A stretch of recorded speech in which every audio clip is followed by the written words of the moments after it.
Well, okay, Gary, you spent 6 minutes just talking about the censorship thing, when my point was I do understand this is just how you use YouTube. I acknowledge your right to do that, and even examples of where I would totally understand if someone did that. But I synopsized my own views because I think in a philosophy channel, it doesn't make sense to block people you're still going to converse with and reply to. But I'm willing to interpret that as my take. And I applauded this channel as how, regardless of why you think you're doing it. Yeah, of course you might say, well, I didn't create this channel for free speech of these people. I did it so that I could show how stupid they were. Well, that's why I keep my channel open in the first place. That's part of free speech, so people can have rope they hang themselves with all the time. People that think that free speech means you can say whatever you want and to be validated, they just don't get it, you know. So yeah, I'll save a few minutes and not do 6 minutes on that.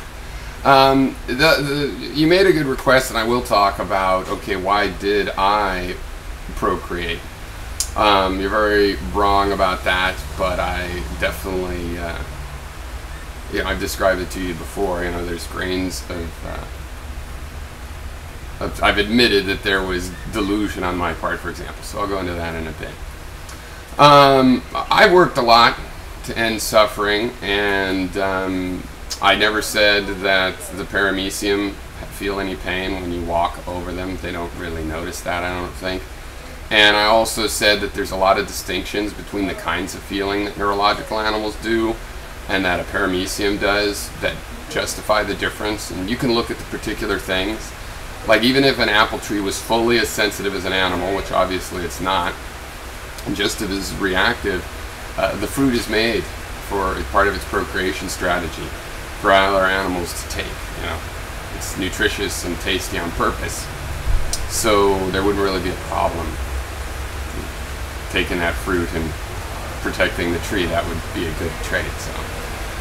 So there's a lot of distinctions there. You're the one making these other distinctions. Now, in terms of getting away from the human bias, I mean, it's not like you get away from the human bias, right?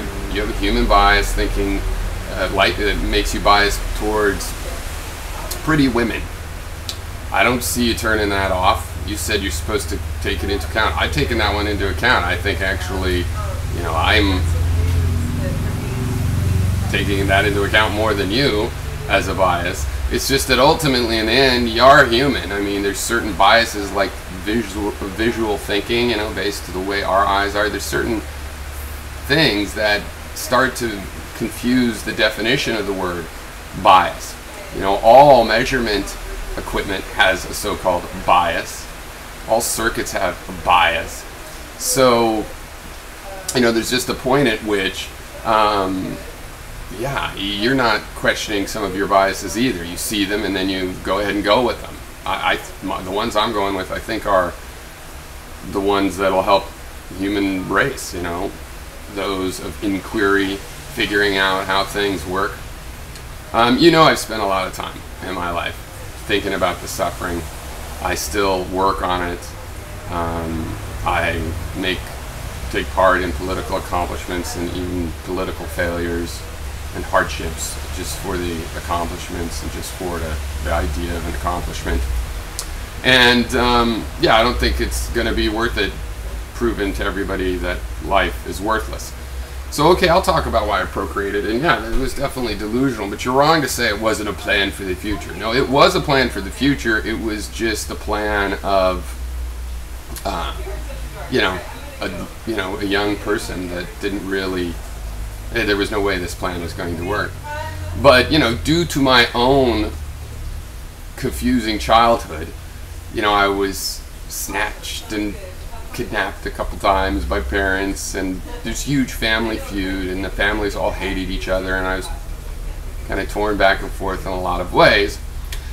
And in wanting to sort that all out, you know, now I have thought about it a lot, and, you know, I got involved in a relationship at 18 and wanted to build a family right away. And it was because I wanted to build this kind of idyllic childhood. You know, my dad had always talked about getting a place in the country and you build cool things for kids and tree houses and forts and den spaceships, and I never had that. I was ripped around, moved a lot, and I wanted to build that. So actually it was for the world, and I definitely thought it would be good to have 2 girls. I think women are crucial for the future of the world, smart women, and I would try to do that. But because of my emotional needs at the time, I ended up in a bad relationship, and that was the part where that plan would not have worked. On the other hand, you know, I pulled off some aspects, and actually, even though I've done software engineering, I've always lived pretty rural, and so there was definitely a plan to make the world a better place with doing that. On the other hand, it was also, there's a selfish aspect, because I didn't realize it at the time, and I think this is true for a lot of people, the urge to have a family can be the urge to perfect the childhood that you would like to have. And for people who really love their own childhood and would just want to recreate it, then it's trying to recreate it, and that also can be futile. And so there's some illusion there. But you know, I noticed that the hormones, and I was a very thoughtful guy. I thought things through, and I was compassionate. I was never a bully or cruel. And still, you go through these developmental stages, and you have urges that make you fall in love. And then, you know, I made commitments because of that. And then my intellectual side tells me commitments are important, so I stick with it. And it's kind of, it all added up locally, and it still does if I look at it locally. But in the big picture, there were other things that were maybe getting ignored or that should have been, and so it doesn't add up in the big picture. But we're designed, actually, to have some of these irrationalities and whatnot. We're designed to do this. And is it a good design or a bad design? Some animals aren't designed that way. They won't breed in captivity, for example. Humans have a good conception of the future, which I think has made us susceptible to putting up with shit, just dreaming for the future. And with religion, they've even got it so that there's a future when you're dead to look forward to. So that is a problem. It's not necessarily a bad design, it's just that people have to have a realistic idea of the future. If they're planning for a future sitting in heaven with God, the problem's not that they can visualize the future, the problem is that they visualize such an unrealistic one. There's a lot of things we can do in the world. There's so much inequity that we can try to take care of. Maybe you're too good, and you know, you're you're above sweeping that sewage, you know, shoveling the sewage and putting on band-aids. But that's the kind of thing that has to be done. And then, you know, the idea is to, you know, make a plumbing system so the sewage isn't just lying there right in the middle of everything. Then it doesn't have to be shoveled anymore. And then you just keep improving things. So, and this can be done. And, you know, that's my position. And you say you don't want to talk about it, you don't understand why, and yet you still do keep talking to, there's this subset that you block and want to talk to. And I'll tell you why. It's because it's useful to have a foil. Because most people in the world are just like, whatever, you talk too much, right? So if you have a foil to bounce your ideas off, and that person, as soon as you do come to agreement, the foil arrangement dissolves. So yeah, you will, over the long run, find yourself talking to people. Why do I talk to them? I always disagree. Well, because you're not really trying to change what they think. You're trying to change and improve what you think, using them as a bouncing board.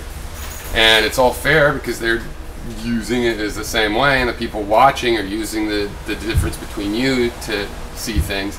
And so that's why. It's not really that hard to understand.